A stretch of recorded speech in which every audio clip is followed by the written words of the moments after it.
Welcome back to the Unstoppable podcast, and today we are going to be talking about the fear of commitment. Now, this is something that comes up quite a lot, and it used to come up with myself. So what I'm going to go through today is like my issue with commitment and how that showed up and what it actually stopped me, enabling me to do. Because I think it's such a big part, because when you either commit to a goal, commit to, for example, a coach, you commit to even a relationship, a partner, it's kind of giving something away, but in a positive way. And that's where my fear of commitment come in.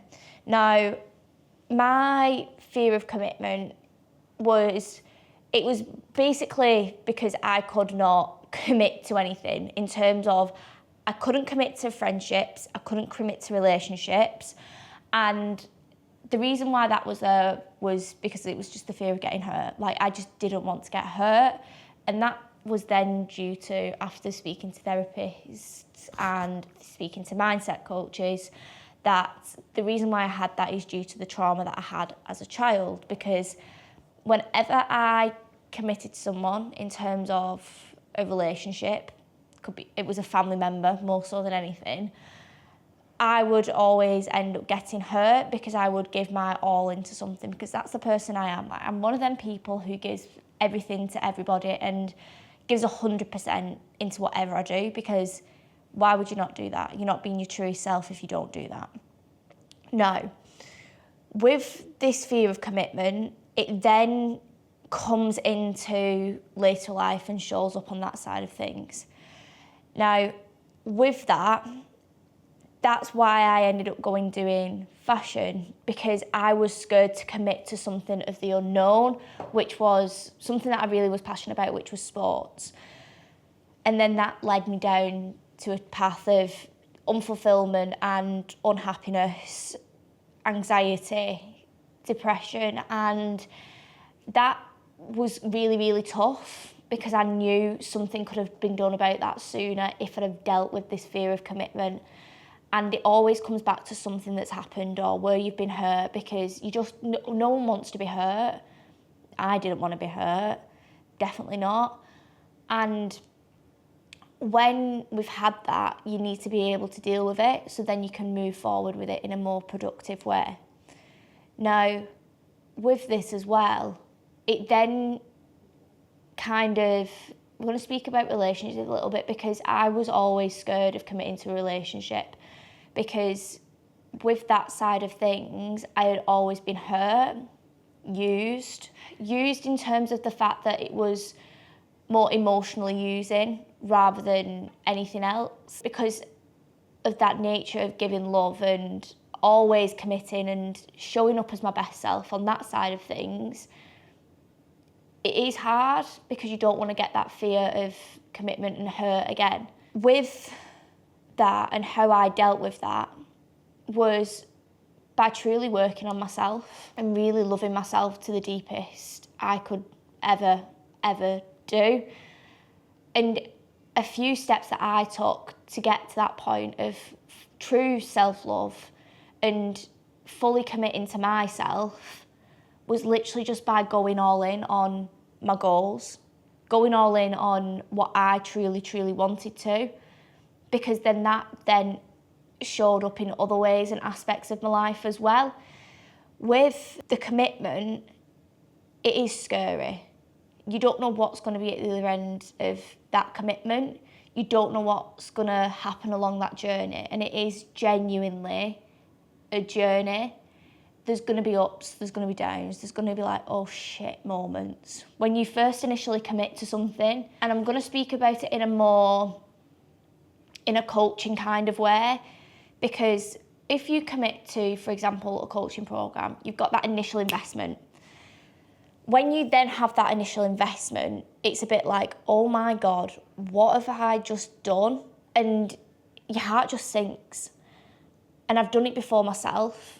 More so with the business coaching side of things, I've always been there onto the self-development in terms of mindset coaching, nutritionists, actual coaches to help me progress in my fitness, or fat loss, which was my main priority at the start, and then going into high rocks, like they've been non-negotiables for me. But when it comes to my business, it was like, oh, it's a big chunk. And that then settled down, and I was like, right, it's sink or swim, because we have to commit.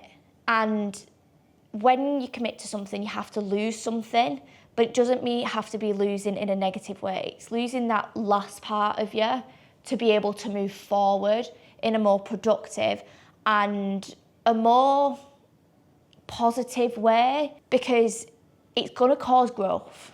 That commitment causes growth, and as soon as you get over that initial fear and just commit to something that you've never ever committed to before, the magic genuinely happens when you just put your all into something, you give your 100%, and you just trust in yourself and your gut that what you're doing is 100% right. And if you have that initial subconscious thought, you have that initial thought that you need to do something, you need to push forward in that certain way, trust it, because it's coming to you for a reason, because you know deep down that that is the right thing to do. And that fear of commitment will come in. It'll self-sabotage you, and it'll sabotage you in different ways that you don't even realise. And I'm gonna speak about a little story in terms of my side of my fear of commitment and my self-sabotage on that side, because I think a lot of you will relate.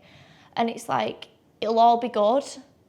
For example, so I signed up with this one coach, and it was great for the initial first half. Honestly, amazing. We was ticking boxes, we was getting every single session in, we was making sure nutrition was 10 out of 10, mindset was solid, getting the results that we needed to. But then we got to a sticking point, and that sticking point then come in, and it was just is this my life now? Is this my life? Is this something that I truly, truly want to do now? That fear of commitment come in again. It was oh, I shouldn't have done that.